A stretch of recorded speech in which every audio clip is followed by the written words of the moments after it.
اللهم صل على سيدنا محمد يا رب صل وسلم دائما ابدا على حبيبي. آپ کام کر رہے ہو, اللہ کہتے ہیں اس میں اچھے بن کے دکھا دو تو اللہ مان لے گا کہ آپ کیا ہو, اللہ کی عبادت کرنے والے, اللہ کی غلامی کرنے والے. بس جلدی سے بات کو آپ لوگ جتنے چاہیں پھر بعد میں سوالات پوچھ لیں, بیان کو میں جلدی سے سمیٹ کے ختم کرتا ہوں. ٹو دا پوائنٹ بات ہو نا, مختصر ہو, وہ تو زیادہ اچھی طرح دماغ میں بیٹھتی ہے. تو لِيَبْلُوَكُمْ أَيُّكُمْ أَحْسَنُ عَمَلًا, اللہ دیکھنا چاہتے ہیں تم میں اچھا عمل کون کرتا ہے. اب اچھے عمل میں سچ بولنا اچھا عمل ہے, جھوٹ بولنا اچھا عمل نہیں ہے. کچھ اچھے عمل ایسے بھی ہیں جن کو آج ہم نے اچھے عمل کی فہرست سے نکال دیا. میں یہ عرض کر رہا تھا کہ عیسائیوں میں رہبانیت آئی, تبھی تو وہ ریاست اور اسٹیٹ کے ساتھ چل نہیں سکا نا وہ مذہب. ہم کل گئے روم میں, ویٹیکن سٹی کے نام سے بالکل ایک الگ ریاست ہے, اس کو کیا ہو گیا, ویٹیکن سٹی کے نام سے بالکل ایک الگ ریاست ہے نا.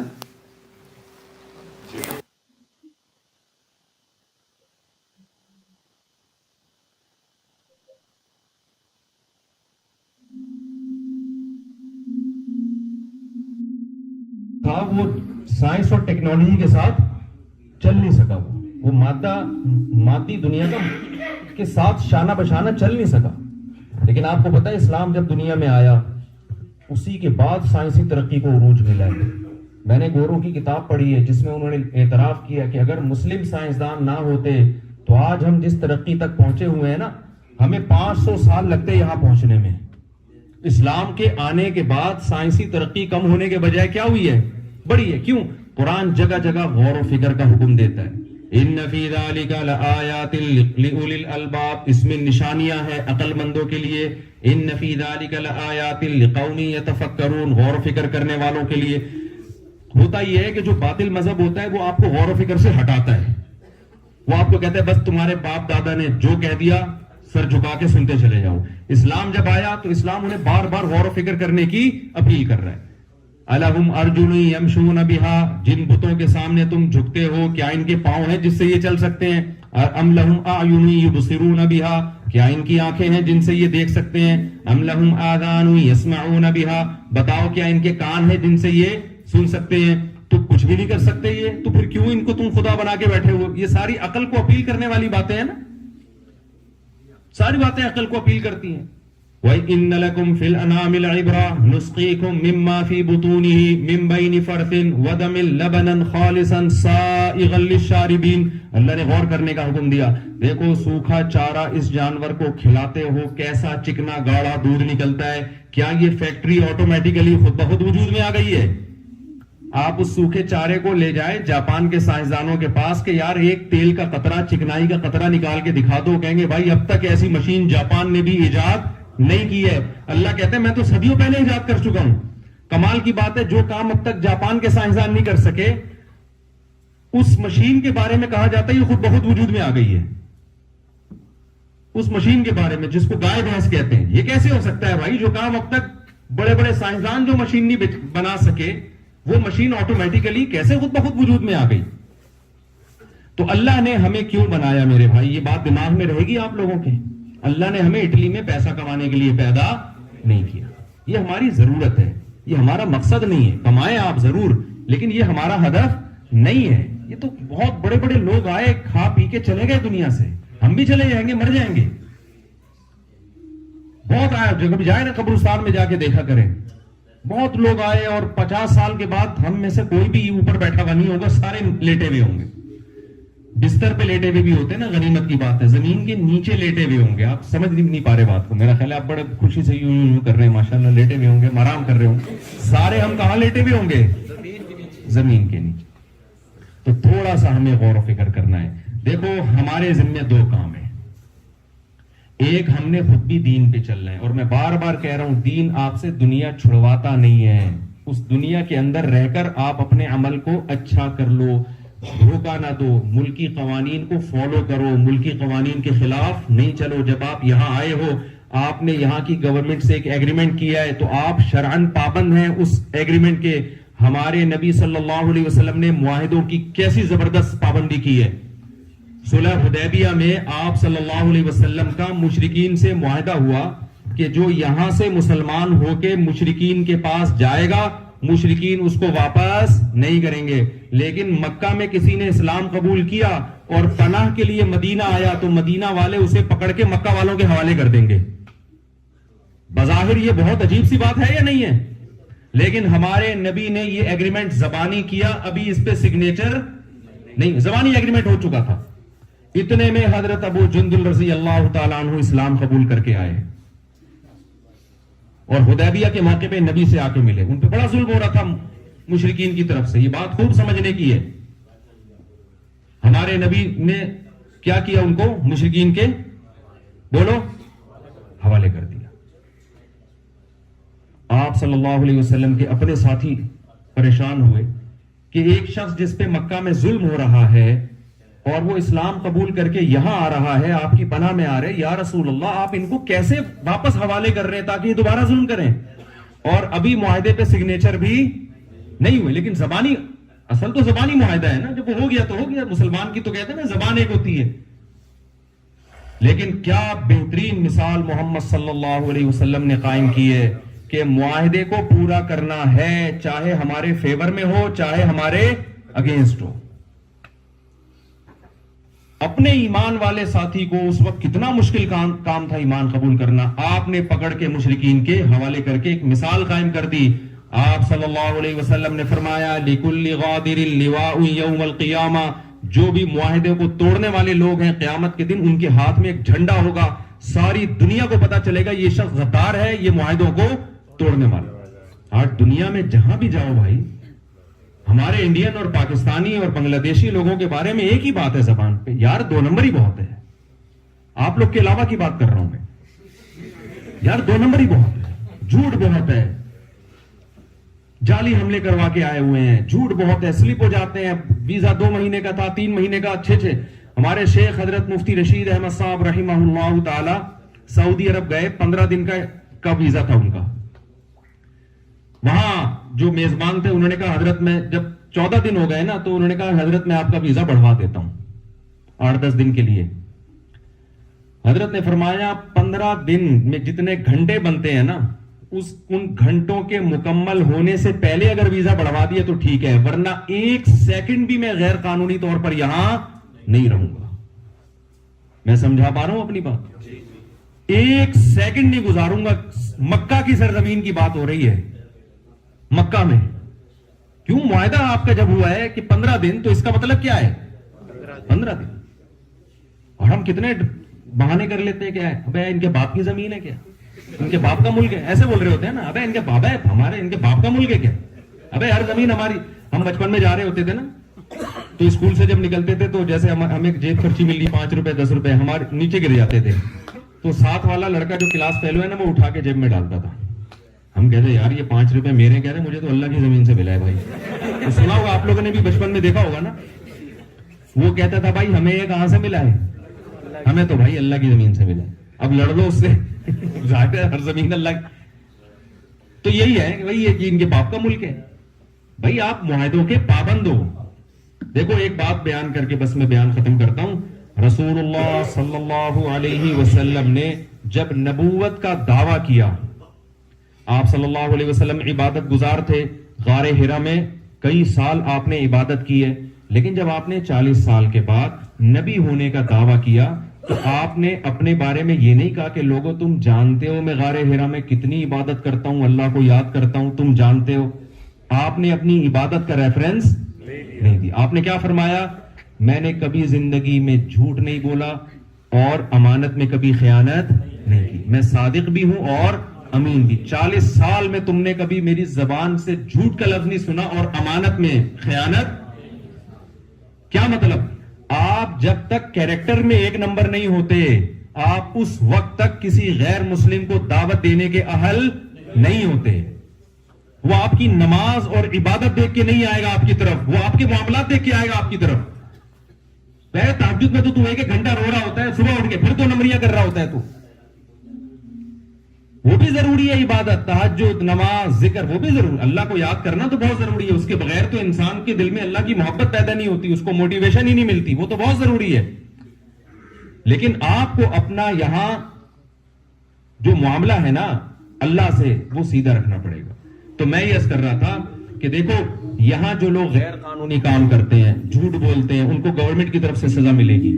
لیکن قرآن ہمیں کیا کہتا ہے؟ دیکھو قرآن میں 2 نمبری کی سزا بہت سخت بیان کی گئی ہے. اس پر ایک اشکال ہوتا ہے کہ اللہ 2 نمبری اتنی بڑی نہیں ہے جتنی بڑی تو سزا دے رہا ہے. مثال کے طور پر قرآن کیا کہتا ہے؟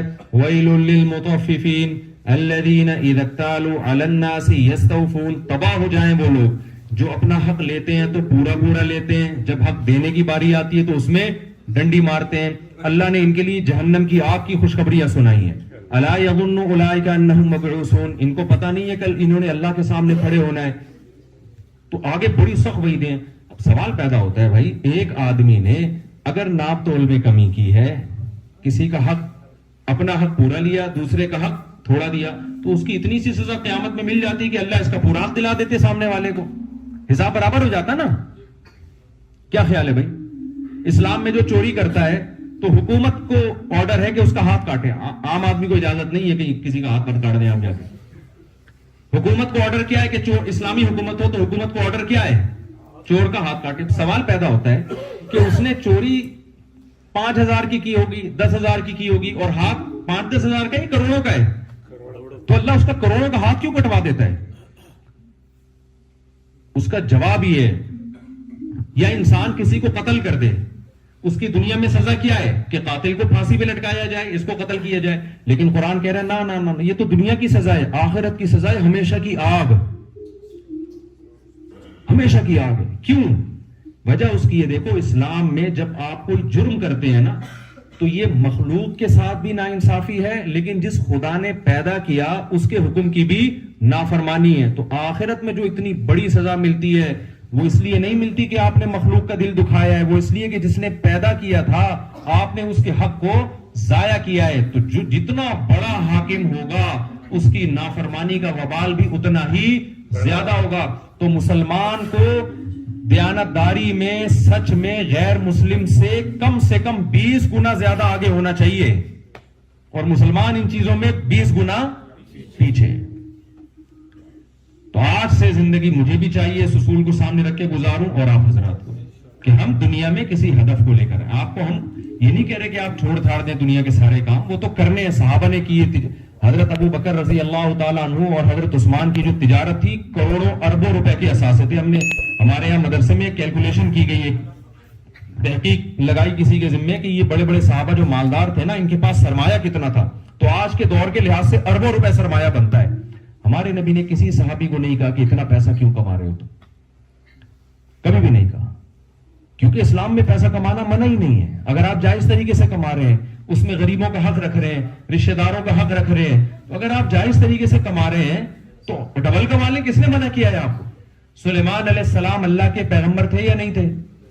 ان کی شاہانہ زندگی قرآن نے بیان کی ہے کہ نہیں کی؟ اتنا عالی شان تخت رکھا ہوا تھا، کوئی کہہ سکتا تھا کہ حضرت آپ کو کیا ضرورت تھی اتنا عالی شان تخت رکھنے کی، اور ہیرے جواہرات آپ کے تاج میں جڑے ہوئے ہیں. ہمارے نبی صلی اللہ علیہ وسلم پیوندہ کپڑے پہنتے تھے. سلیمان علیہ السلام بھی پیغمبر، محمد صلی اللہ علیہ وسلم بھی پیغمبر، دونوں اللہ کے نیک بندے. قرآن میں دونوں کی تعریفیں.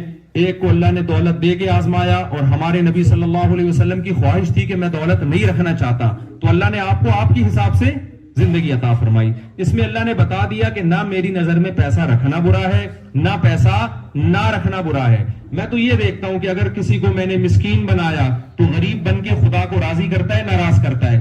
اگر میں نے کسی کو دولت دی ہے تو اس دولت میں اللہ کا حق وہ رکھتا ہے کہ نہیں رکھتا.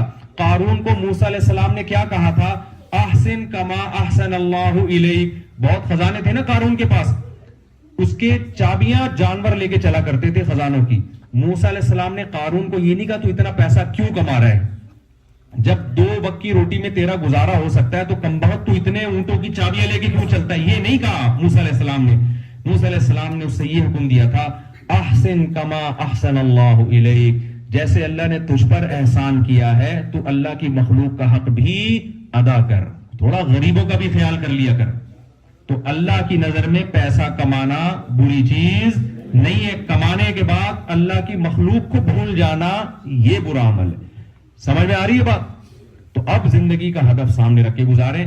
اور آخری سچی بچی کی آخری بات، آپ کہیں گے آخری کر کے مفتی صاحب کھینچے چلے جا رہے ہیں۔ دیکھو،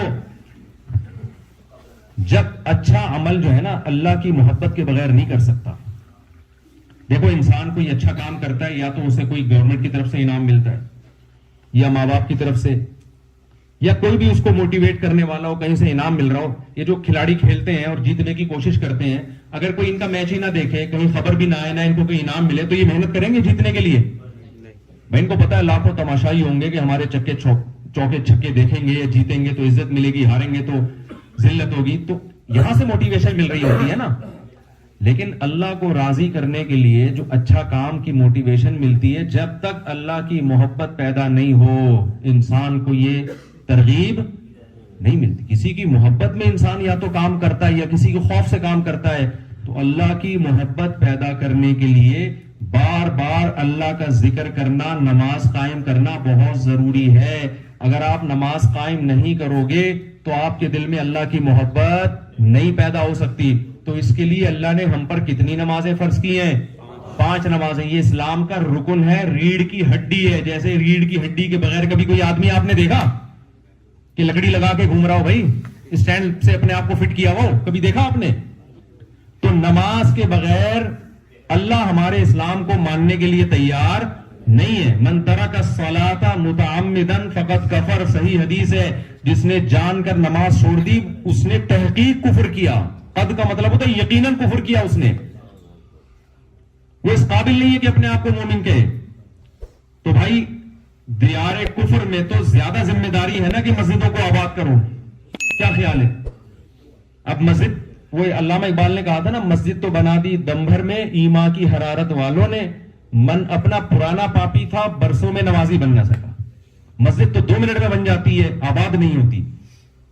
تو جو لوگ اللہ کے گھر کو آباد کرتے ہیں، دیکھو موسیٰ علیہ السلام کے دور میں جتنی توجہ اللہ کی حضرت موسیٰ کی طرف تھی، فرعون کی طرف نہیں تھی۔ جو توجہ اللہ کی بنی اسرائیل کی طرف تھی وہ قبطی قوم کی طرف بولو نہیں تھی۔ اللہ نے بنی اسرائیل کی بدعمالیاں تھی جس کی وجہ سے غلام بن گئے، اللہ نے ان کو اوپر لانے کے لیے موسیٰ علیہ السلام کو بھیجا، پھر آزمائشیں آئیں، ان کو معجزے دکھائے۔ تو اللہ بنی اسرائیل کو اتنا پروٹوکول کیوں دے رہا ہے؟ کلمہ پڑھتے تھے، اللہ کو مانتے تھے، اللہ کی کتابوں کو مانتے تھے۔ اللہ کا ہم پر بہت بڑا احسان ہے کہ ہم جہاں بھی رہیں لیکن اللہ کو بھی مانتے ہیں، اللہ کے پیغمبروں کو بھی مانتے ہیں، اللہ کی کتابوں کو بھی مانتے ہیں۔ تو اللہ کی قسم، جتنی اللہ کی نظر میں ہماری اہمیت ہے اتنی مخلوق میں کسی اور کی اہمیت نہیں ہے۔ اگر ہم اپنی اہمیت ہی نہیں جانیں گے، ہم اپنے آپ کو ویلیو نہیں دیں گے، تو اس کا مطلب جو نعمت اللہ نے ہمیں دی ہے ہماری نظر میں اس کی قدر نہیں ہے، تو اللہ کیسے قدر کرے گا پھر اس کی؟ تو اپنے ایمان پہ فخر کرو، اپنے ایمان کو بچانے کی کوشش کرو۔ جب تک آپ کا مسجد سے تعلق نہیں ہوگا آپ اپنے ایمان کو نہیں بچا سکتے۔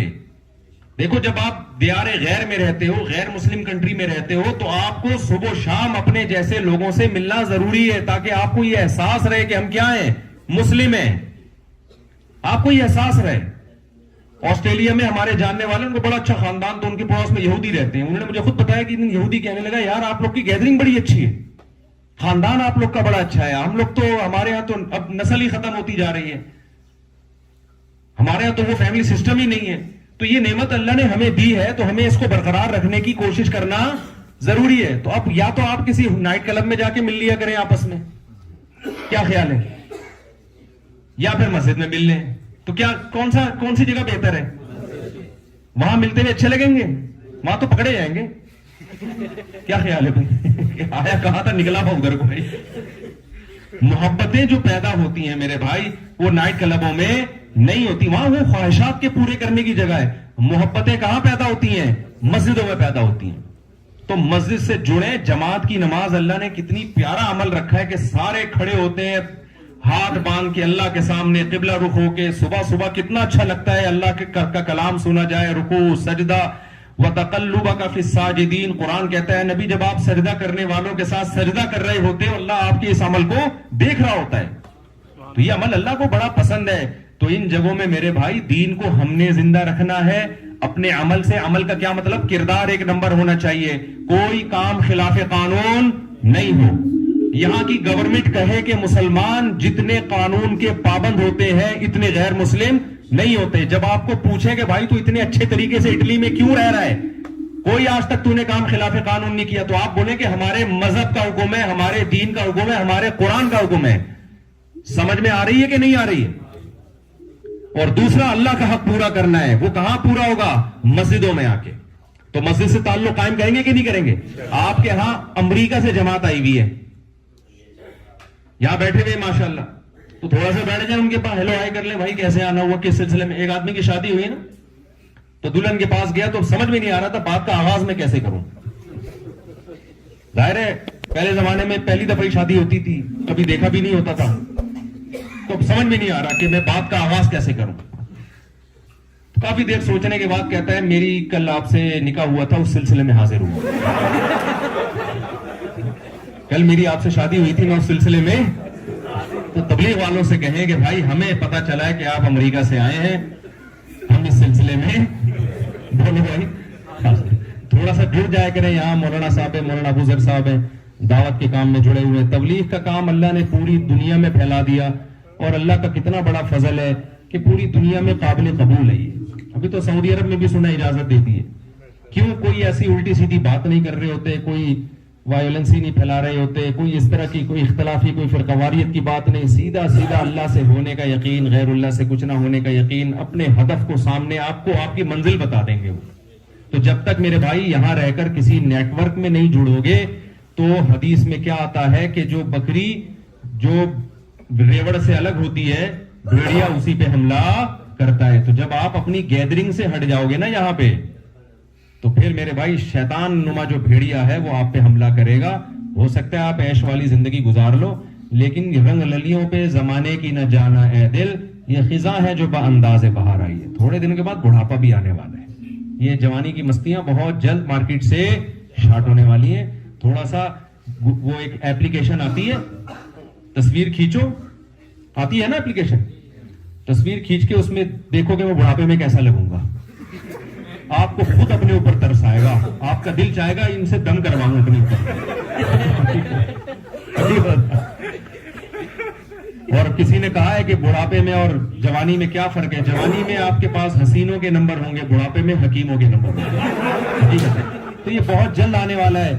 نبی صلی اللہ علیہ وسلم نے فرمایا 7 آدمی قیامت میں اللہ کے عرش میں ہوں گے. شاب نشأ فی عبادت اللہ عز وجل، وہ جوان آدمی جس نے جوانی میں برائیوں سے بچاؤ. تو آپ یہاں اٹلی میں رہ کر آپ برائیوں سے بچو. آپ ان غیر مسلموں کے لیے پیغام بنو گے یار، مثال بنو یار. یہ اپنی بیویوں سے وفا کرتے ہیں، یہ اپنے بچوں سے وفا کرتے ہیں، یہ جس ملک میں رہتے ہیں اس ملک سے وفا کرتے ہیں، یہ لوگوں سے وفا کرتے ہیں. یہ آپ ایک میسج بنو گے لوگوں کے سامنے. اور اگر اخپل طریقے سے زندگی گزارتے رہے، بس میرا آفس میرا دفتر کسی طرح یار 2 نمبری کروں، ادھر سے پیسہ بچا لوں ادھر سے بچا لوں. ہمارے یہاں تو ٹریول ایجنٹ اتنا پیسہ کھا کے نا لوگوں کو جھوٹ موٹ کے، وہ میں اکثر لطیفہ سناتا ہوں، آپ لوگوں نے شاید نہیں سنا ہو. ٹریول ایجنٹ بھی بھیجتے ہیں نا دوسرے ملکوں میں غیر قانونی. تو وہ ہمارے ہاں جو ہے نا پہلے دبئی جانے کا بڑا ٹرینڈ تھا، مسقط، دبئی، قطر. تو وہ کیا کرتے تھے، کراچی کے سمندر پہ ٹریول ایجنٹ پیسے لے کے نا کشتی میں بٹھا کے گھما پھرا کے لا کے گوادر پہ اتار دیتا تھا. اب ایسا ہی ہوتا تھا نا کہ سمندر میں جانے کے بعد کیا پتا چلتا ہے کون کدھر جا رہا ہے. تو ایسے کسی ٹریول ایجنٹ نے پیسے لیے تھے، چل بھائی تجھے میں مسقط پہنچاتا ہوں، وہاں گھما پھرا کے سمندر میں بیچ میں لا کے گوادر پہ اتار کے ریگستان میں بولا بھائی خود تلاش کرا کے. اب وہ بیچارہ پریشان نہ کہ یار مسقط کدھر ہے. تو اسے ریگستان میں ایک بندہ ملا، کہنے لگا یار مسقط کا پتہ بتا دو. کہ کہتا ہے پتہ نہیں، میں تو خود قطر میں گھوم رہا ہوں.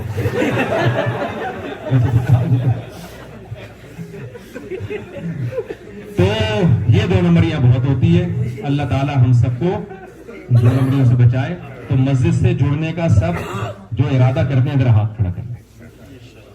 اللہ مجھے بھی توفیق دے، آپ حضرات کو بھی. اگر میرے بیان کا صرف اتنا آپ نے عمل کر لیا نا کہ مسجد سے جڑنا سیکھ لیے، تو بس میں سمجھتا ہوں کہ یہاں جو اس بیان کا مقصد ہے وہ انشاءاللہ حاصل ہو جائے گا. باقی چیزیں جب جڑتے رہیں گے تو خود بخود سمجھ میں آنا شروع ہو جائیں گی. اللہ تعالی ہمیں سمجھنے کی، عمل کی توفیق عطا فرمائے. وما علینا الا البلاغ. الحمدللہ رب العالمین والعاقبۃ للمتقین والصلاة والسلام علی رسولہ الکریم وعلی آلہ وصحبہ اجمعین. ربنا آتنا في الدنيا حسنة وفي الآخرة حسنة وقنا عذاب النار. اللهم إنا نسألك من خير ما سألك منه نبيك محمد صلى الله عليه وسلم ونعوذ بك من شر ما استعاذك منه نبيك محمد صلى الله عليه وسلم. أنت المستعان وعليك البلاغ ولا حول ولا قوة إلا بالله. صلى الله تعالى على خير خلقه محمد وعلى آله وصحبه أجمعين برحمتك يا أرحم